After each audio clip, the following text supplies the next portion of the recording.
네, 이강민의 잡지사 1호로 12번째 페이지. 노잼 고려사의 오명을 벗기기 위해 오늘도 Do you know 코리아를 외치는 분이죠. 박광일 선생님 어서 오세요. 안녕하세요. 박광일입니다.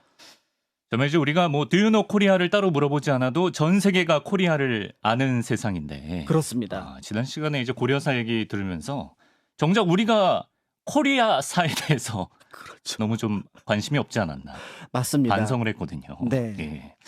그래서 오늘 시간도 좀 어떤 내용을 들려주실지 기대가 되는데 사실 고려사 하면 몽골과의 전쟁 얘기를 빼놓을 수 없지 않습니까? 네, 원간섭기 80년 하면은 이제 고려 한 470여 년 역사 마지막 한 80년 정도를 다루고 있다는 점에서 굉장히 범주가 크고 네. 한편으로는 조금 속상한 부분이라 그냥 슬쩍 넘어가려고 하는 외면하는군요. 경향이 있기는 한데요.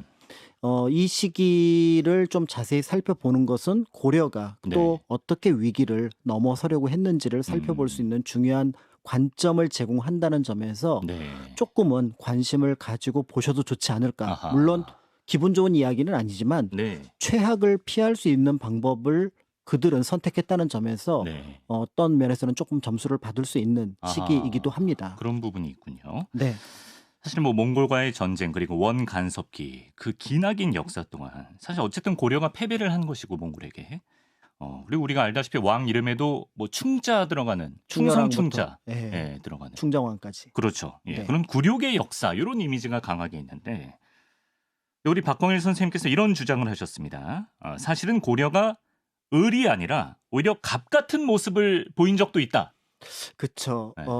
그 갑과 을은 네. 이제 어떻게 보면 이제 뭐 발주처가 갑이 되고 이제 그거를 수용하면 을이 되는데 그렇죠. 근데 발주처는 하나고 발주처는 여럿이고 수용하는 곳이 하나가 되면은 을인데 네. 갑 같은 을이 되잖아요. 고를 수 있으니까. 그런 의미가 있습니다. 이 당시 이제 고려는 선택적인 어떤 뭔가를 보여줌으로써 때에 따라서는 아주 짧지만 네. 갑의 모습을 보여줬고 그런 면에서 을이긴 했습니다만은 조금은 조금 갑질도 했던 을이군요. 약간 좀 여유가 있는 모습을 보여주는 그런 장면을 보여주었다는 점에서 네. 이 시기는 좀 관심을 갖고 보시면 좋을 것 같습니다. 이건 제가 들어봐야 좀 납득이 될 것 같습니다. 이거 약간 조회수 장사하기 위해서 너무 국뽕 코드로 가는 거 아닙니까? 제가 예. 조금 꺼려하는 것 중에 하나가 네. 국뽕입니다. 아 그렇습니까? 네, 그래서 한산도 얘기할 때 빼놓고는 국뽕이라는 얘기를 꺼내지 않았습니다. 네. 있는 그렇죠. 그대로의 예. 역사에서 우리는 교훈을 배울 수 있기 때문에 네. 고려의 어떤 그 당시 외교에 대한 전략 이런 것들은 아하. 흥미롭게 볼 수 있습니다. 짧은 순간이나마 갑의 모습을 보였던 고려의 어떤 역사 굉장히 궁금해집니다. 몽골과의 전쟁이 얼마나 오랜 전쟁이었나요? 네, 앞에서 40여 년 전쟁이라고 얘기를 했습니다만 네. 실제로 전쟁을 했던 거는 1231년부터 1259년까지 한 30년 정도 30년. 조금 한 1, 2년 부족한 30년 정도가 됩니다. 네. 조선을 전기와 후기로 나누었던 임진왜란이 7년 전쟁이라는 점에서 이 전쟁의 고통이 네. 얼마나 컸을지는 짐작해 볼 우리 수가 지금 있을 것 러시아 같아요. 우크라이나 전쟁 그 뉴스에 나오는 것만 봐도 저는 막 그 초반에는 하루하루 보도 나올 때마다 저 사람들은 하루하루가 얼마나 길게 느껴질까 이런 그렇죠. 생각했는데 더 나아가서 당시 고려 조정이 1차 침입 이후에 2차 침입을 맞이할 때부터는 강화도로 천도를 합니다. 그러니까 최고 지휘부는 섬에서 어떤 면에서는 조금 전쟁을 회피하고 있었고 숨어 있는 이제 일반 민중들이 그 고통을 모두 감내해야 했다는 점에서 이 30년은 굉장히 참혹한 네. 모습이었다라고 볼 수가 있고 국사 시간에도 자주 나옵니다. 이때 우리가 불에 탔던 문화재들을 아하. 임진왜란 때와 비교를 해서 네. 살펴보는 것들이 있는데 대표적으로 그리고 뭐가 황룡사 구축목탑이 황룡사 구축목탑. 이때 불에 타고요. 네. 처음에 만들었던 대장경도 이때 불에 타서 해인사 다시 팔만대장경. 그래서 팔만대장경을 만들었다. 원래 강화도에서 있던 게 타서. 팔만대장경을 만들거든요. 그러니까 원래 이제 대구 부인사에 있었던 대장경이 네. 불에 타니 네. 다시 대장경을 만들자라는 발의 속에서 이루어진 것이 지금 우리가 알고 있는 팔만대장경이었으니 네. 이제 이런 문제들을 통해서 볼더라도 대구, 경주가 불에 탔다? 그러네요. 그러면 우리 국토 대부분이 북쪽에서 쳐들어온 어떤 그 침략군들에 의해서 유린되었구나. 쑥대밭이 됐다. 이런 것들은 짐작해 볼 수가 있는 거죠. 그렇군요. 자, 이렇게 몽골이 침입했던 시기가 그 유명한 무신 정권 시대입니다. 이제 차별받던 무신들이 정변을 일으켜서 정권을 잡았던 시기인데 이런 무신 정권의 뒤에는 무려 46년 동안이나 재위한 고려왕 고종이 있었습니다. 근데 우리가 조선 고종은 알아도 고려 고종은 좀 생소한데 그렇습니다. 이렇게 좀 재위 기간이나 그 당시 시기의 중요성에 비해서는 인지도가 좀 떨어지네요. 네. 그 이유는 특별히 하신 일이 없다. 하신 일이 없다. 라는 거고. 46년 동안 손가락만 빠셨나요? 그렇죠. 오히려 이때 고종보다 예. 눈에 띄었던 거는 당시 이제 집권자였던 최후, 그다음에 최양, 최희, 아. 최씨 무신 정권기에 어떻게 보면은 무신들이 네. 우리가 관심을 갖고 그래서 최후가 뭘 했다거나 그다음에 최후가 어떤 방식으로 뭐 정책을 펼쳤다거나 네. 이런 부분에 관심을 받는 거고 고종은 힘이 없었던 거죠. 어허. 그런데 이 고종이 이제 어떤 의미에서 보면은 무신 정권의 종말을 고하는데 결정적인 역할을 하게 됩니다. 앞에서 말씀드렸던 이제 1259년, 네. 그러니까 우리가 알고 있는 무신 정권이 외우기 쉬운 연도예요. 왜요? 1170년에 시작해서 네. 1270년에 끝납니다. 1270년. 딱 100년 차이라서. 이렇게 끝나는 근데 역사 사건이 1170을 외우기가 힘들어요. 아, 100년 그런가요? 차이는 쉬운데 항상 이게 문제예요. 예. 이게 외우기 네, 쉽거든요. 네, 네. 그런데 고려 고종이 1270년 이전에 죽음에도 불구하고 무신 정권을 끝내는 방법을 쓰게 되는데 몽골의 6차 침입 너무 참혹했어요. 그러니까 이 참혹함이라고 하는 것들이 우리가 보통 몽골을 9차 침입까지 보는 경우도 있는데 그 6차에서 다시 파생돼서 7차, 8차, 9차로 보는 거거든요. 예. 그럴 정도로 참혹하니까 이 전쟁을 더 이상 끌고 갈 수 있는 게 있는가 라는데 무신 정권은 자신들이 개경으로 돌아가는 그 순간 네. 몽골의 지배를 받아야 되니까 안 가거든요. 그런데 이 고종 때 무신 정권의 1차 변동이 일어납니다. 네. 바로 그 최씨 집안의 그러니까 종이었던 네. 김준이라는 사람이 네네. 어떤 그 권력 관계 속에서 네. 자신이 소외당하니까 마지막 그러니까 최씨 무신 정권기의 인물이었던 최의를 네. 죽이고 집권을 합니다. 종이. 똑같은 무신 정권이지만 약간 이완이 된 거죠. 아니 종 출신이 집권을 했다고요? 원래 무신 정권기는 그래요. 그래요? 나중에 이제 예. 김준을 죽이는 임현 임유무도 네. 종 출신이고요. 네, 그런 경우가 해서 그때 이제 하극상의 시대라고 네네. 알려져 있는 시기인데요. 네. 그러니까 요때 이제 고종이 어떤 생각을 하냐면 네. 이 전쟁 더 이상 하기 힘드니까 네네. 원과 네. 화친 교섭 다시 한번 해보자. 라고 얘기를 하면서 그 빈틈이 생기면서 네. 이제 우리가 알고 있는 고종이 태자였던 네. 이제 아들. 나중에 원종이 되는 네. 태자를 네. 이제 화친 화정을 이제 화친을 하러 네. 몽골에 보내게 그게 되면서 화친 정도예요? 아니면 항복 같은 이제 건가요? 강화와 화친의 중간 정도가 되는 거죠. 우리는 화친이라는 카드를 갖고 가지만 네. 저쪽에서는 항복을 해라라고 얘기를 하게 될 텐데 네. 그 조건이 이제 어떻게 보면은 강화일 수도 있고 네. 화친이 될 수도 있고 항복이 될 수도 있는 이런 어떤 애매한 부분들이 있습니다. 네. 고종이 그런 결정을 함으로써 이제부터가 굉장히 중요한 장면인 것 같습니다. 네. 이렇게 고종이 파견한 태자가 중책을 맡고 이제 심부름을 가는 거예요. 그렇습니다. 원나라로. 근데 원으로 가던 중에 갑작스러운 소식이 전해집니다. 몽골의 칸이 죽었다. 그렇죠. 지금 칸을 만나러 가는 건데 그렇습니다. 누굴 칸이 만나- 죽었어요. 누굴 만나야 돼 그러면? 그러니까 이제 여기서 문제가 발생을 하는 게 네. 보통의 이제 중국의 국가라든지 고려 같은 경우는 장자 상속이니까 당연히 그 다음에 태자가 정해져 있을 거예요. 네. 그러면 그 태자에게 아이고 안 됐습니다. 문상도 하고 그렇죠. 네. 그리고 더불어서 이제 고려와 몽골의 화친에 관계된 내용들을 상의를 하면 되는데 이 유목 국가의 특징이 바로 뭐냐면 네. 실력자가 왕에 오른다. 전쟁이구나 이제. 그렇죠. 정글. 그러니까 그 안에 형제들끼리 또는 사촌들끼리 전쟁을 벌여야 되는 상황인데 문제는 이때 완벽하게 두 개의 세력으로 나누어져 있었다는 거죠. 예. 초원지대에는 아릭부케라고 하는 인물. 아릭부케. 그 다음에 그 중국의 송나라 남송을 공격하고 있는 데는 네. 그 쿠빌라이라고 하는 인물. 네. 이 두 인물이 나눠져 있는데 양강구도군요. 둘 다 정통을 주장을 하는 거죠. 쿠빌라이 말은 아니 우리 저기 할아버지 네네. 그 징기스칸이 네. 중국 잡자고 해서 내가 지금 중국 와 있고 다 잡았는데 네. 그 공은 나에게 있지 않느냐. 쿠빌라이는 이렇게 주장을 하고 예. 아릭부케는 무슨 말이냐. 우리는 초원에서 나왔으니까 초원에서 자라야지. 초원의 왕인 내가 계승을 이어야 되는 거 아니냐. 팽팽했나요? 둘이? 완전히 팽팽했고 때에 따라서는 아릭부케가 약간 우세한.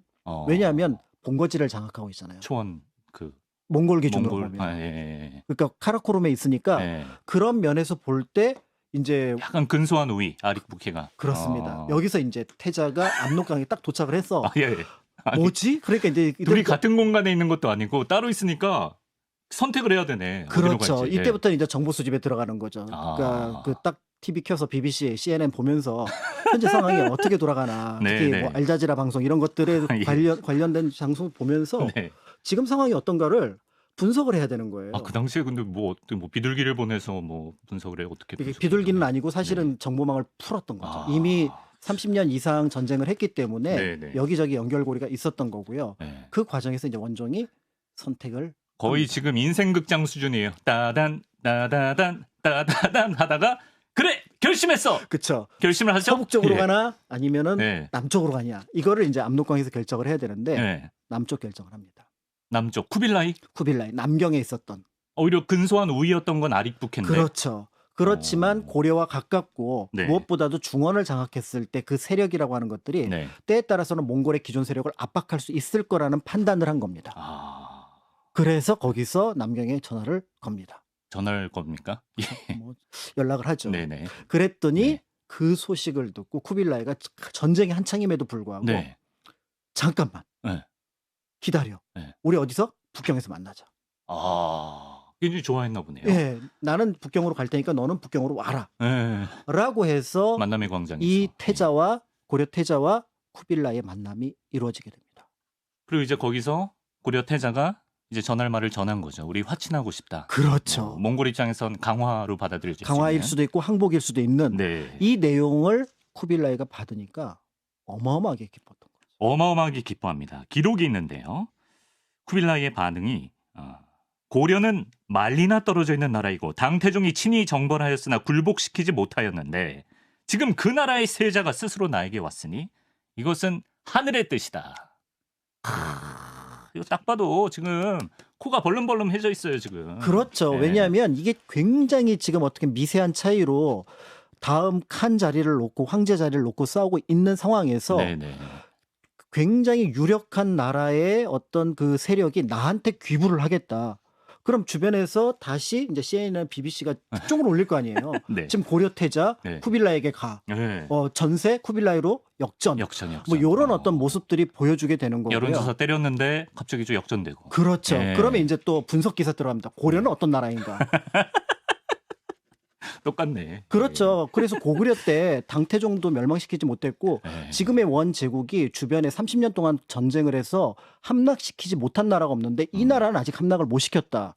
그런데 스스로 그들이 와서 항복을 하려고 한다. 그게 누구냐? 쿠빌라이. 쿠빌라이한테는 정말 굴러들어온 복인 거예요 지금. 그렇습니다. 예. 그러면서 네. 전반적으로 아릭북해와의 어떤 그 정쟁에서 네네. 이길 수 있는 하나의 하나의 카드를 마련했다는 점에서 쿠빌라이가 여기서 이전에 있었던 다른 나라의 강화 협상, 즉 네. 항복 조건에 비해서 네. 굉장히 너그러운 아, 내용들을 펼칩니다. 그렇군요. 아릭북해는 그 BBC 알자지라 보고 뒷목 잡았겠네요. 그렇죠. 예. 쓰러져. 그렇습니다. 만약 여기서 그러면 뒷목 그만 잡으시고 예. 몰입을 굉장히 잘해주시네. 고려가 만약에 저기 아릭북해 쪽으로 갔다면 만약에 2번 망하죠. 두 번 망하는 게 확실시. 그거는 네. 그거는 이게 굉장히 중요했던 게 바로 뭐냐면 네. 이때 만약에 쿠빌라이가 무너졌다 아릭북해에게. 그럼 네. 아릭북해가 볼 때는 너는 내가 질 줄 알았구나. 그러면 이전의 고려보다 더 참혹한 전쟁을 겪어야 했을 거고요. 예. 더 나아가서 지금 우리가 알고 있는 간섭기가 아니라 때에 따라서는 잠시 역사 속에서 사라졌다가 다시 뭐 부흥운동 이런 것들을 펼쳤을 가능성도 없지 않아 아하. 있는 부분들이 있습니다. 왜냐하면 네. 지금 이제 그 대몽 항쟁기라고는 하지만 네. 어떤 저항의 힘이 이제 최씨 정권에 비해서 김준이라든지 이면 이묘 같은 게 좀 약해져 있는 상황이거든요. 네. 이런 모습들을 볼 수가 있으니까 고려로 볼 때는 굉장히 큰 위기를 극복했다라고 볼 수가 있는 거고요. 네. 이때 이제 쿠빌라이가 제안했던 것들 중에서 네. 흥미로운 게 몇 가지가 있는데 네, 어떤 거죠? 첫 번째는 고려라는 나라 계속 유지해도 좋다. 후원해. 예. 네. 나중에 이제 몽골 제국 원나라가 이제 몽골 제국에서 하나가 이제 원이 등장을 하는데 네. 원 제국이 등장할 때 이런 얘기를 합니다. 원 제국 안에서 스스로 왕을 칭하면서 백성을 가지고 있는 나라는 유일한 것이 고려다. 원피셜이네요. 그렇습니다. 야. 그러니까 원에서 기준으로 볼 때 얘네는 특별해. 네. 이걸 이미 이제 그때 쿠빌라이라는 인물을 통해서 네. 이제 확인을 받았던 거고 사실은 원종이 된 태자가 선택을 잘했기 때문에 지금 생긴 그렇습니다. 일이에요. 예. 실제로 그 다음에 황제들이 고려를 복속시키려고 하는 과정들이 몇 번 있었어요. 네. 이럴 때마다 우리 고려 사람들이 가서 쿠빌라이 말 어길 겁니까? 이게 그쵸. 조선으로 보면은 네, 태종 합친 영역이거든요. 네. 이거 어길 겁니까? 당신은 그럼 몽골 사람이 아닙니까? 미안해. 그 뜻은 아니었고. 야, 확실한 물증. 그렇죠. 이게 원세조가 남겨놓은 나중에 쿠빌라이는 세조라는 표현을 쓰게 되는데요. 네. 이제 이런 어떤 것들을 갖게 되고요. 네. 두 번째, 머리 안 깎아도 된다.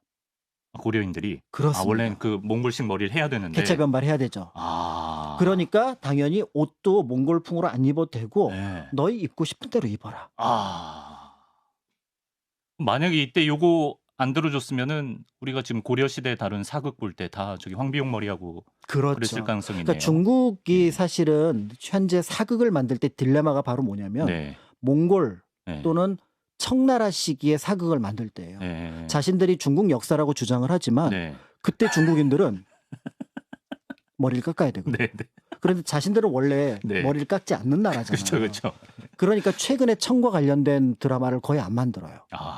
머리를 깎아야 되는데 머리 안 깎고 청이라고 할 수는 없으니까. 그러네요, 진짜. 그런데 우리는 병정호란 이유도 머리를 안 깎았고요.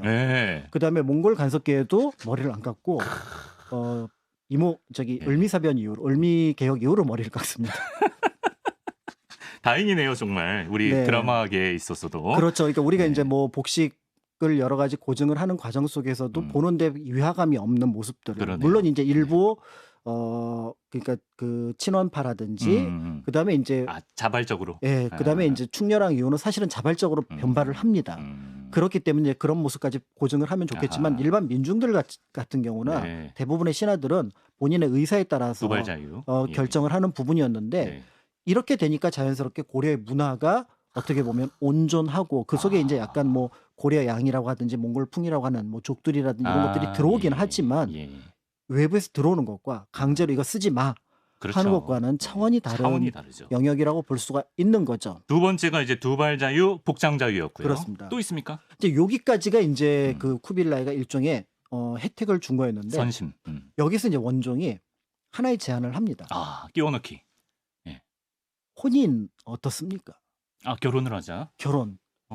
어찌 그 손녀딸, 내 아들 요런 얘기를 하는데 자손끼리. 요 얘기를 쿠빌라이가 일단은 커트합니다. 그래요. 이 커트하는 이유는 바로 뭐냐면 지금 항복받으러 온 나라한테 내 딸을 준다? 이런 일이 없잖아요. 그렇죠. 이게 국제교섭에서 사실은 내가 우리 왕실의 딸을 준다라는 개념은 저쪽의 세력이 워낙에 강할 때 잠시 누그러뜨리기 위한 일종의 결혼 동맹입니다.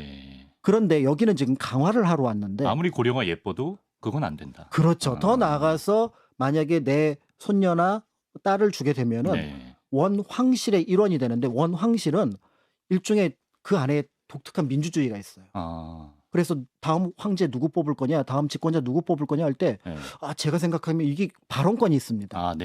그러면은 이게 고려한테 굉장히 유리한 쪽으로 흘러갈 수 있다라고 판단을 했기 때문에 스톱. 칸 입장에선 투머치였다. 그렇죠. 그래서 이걸 가지고 10년 동안 실랑이를 합니다.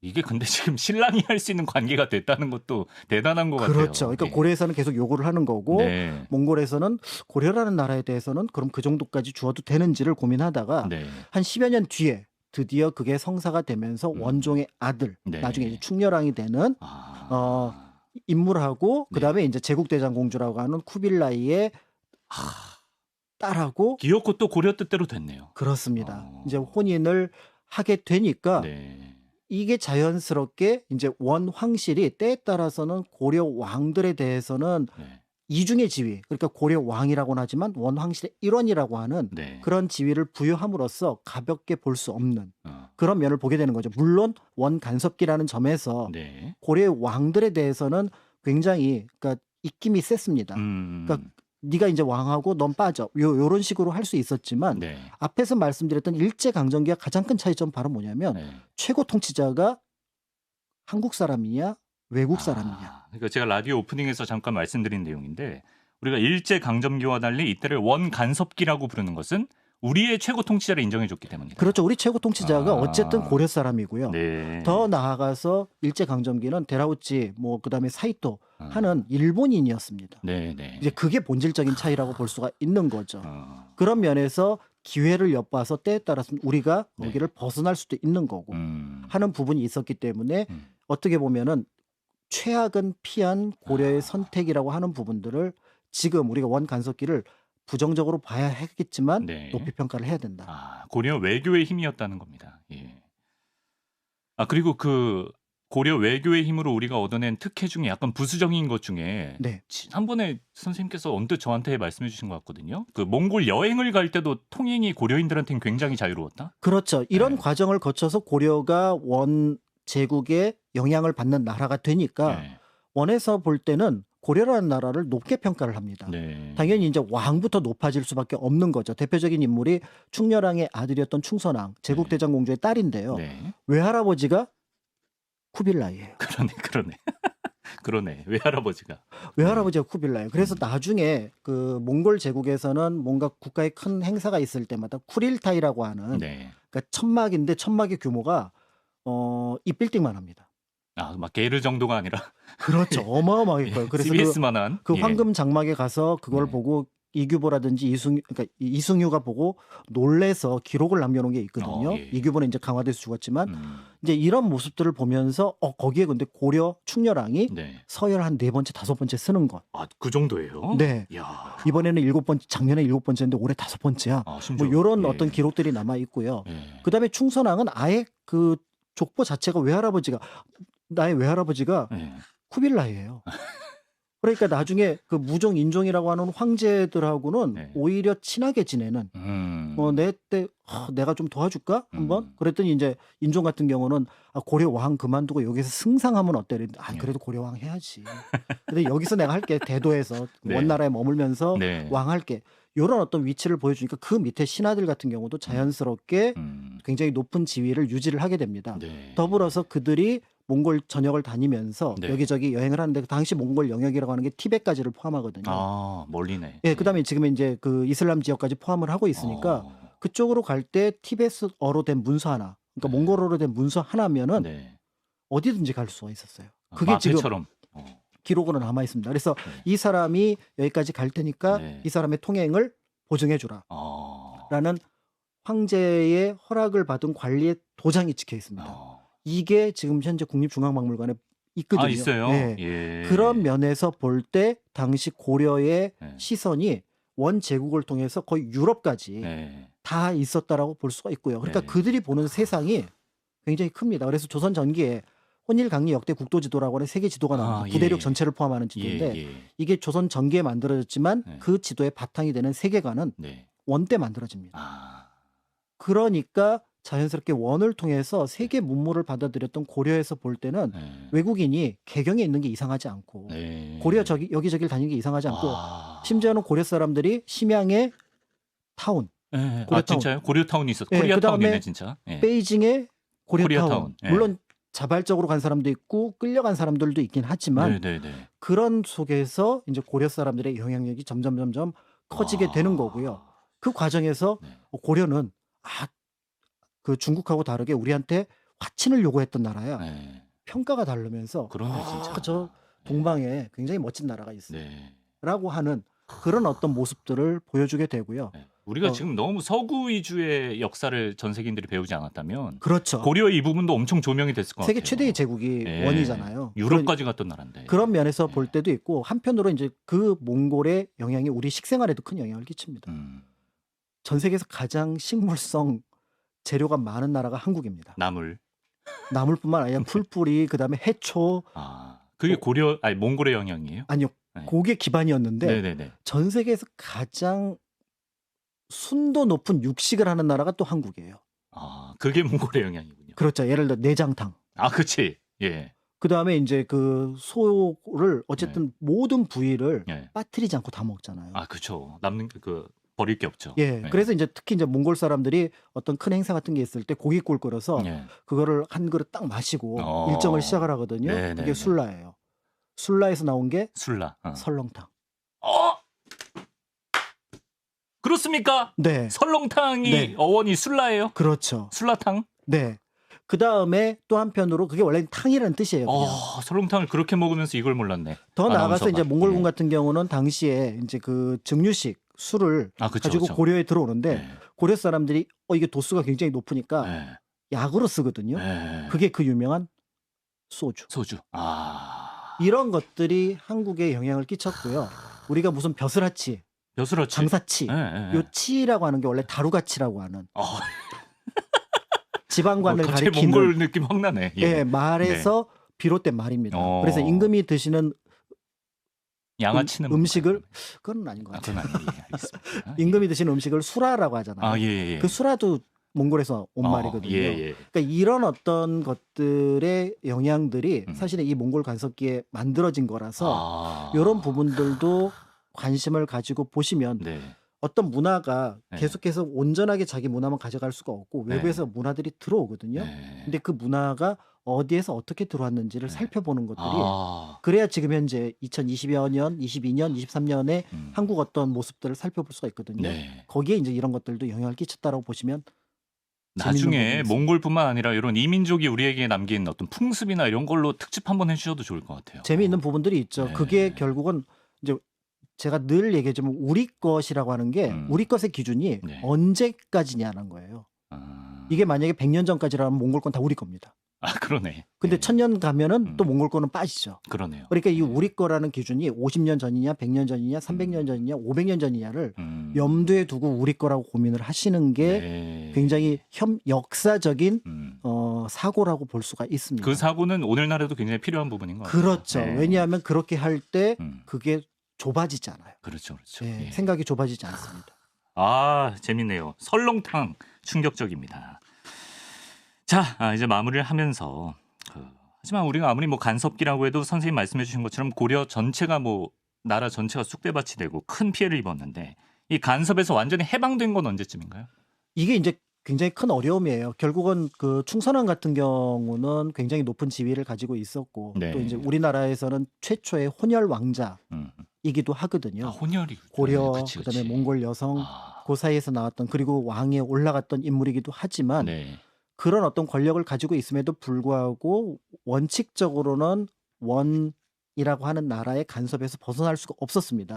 그래서 너 왕해 왕 빠져 왕해 왕 빠져 해서 이 충자 들어가는 왕들은 권력 투쟁 과정 속에서 2번씩 왕위에 올라가는 경우가 나타나거든요. 네. 더 나아가서 그 전까지 우리가 예를 들어 원종 그다음에 고종 했던 이런 황제에게 주어지는 이름인 묘호가 이때부터 충충충 왕왕왕 이렇게 바뀌고요.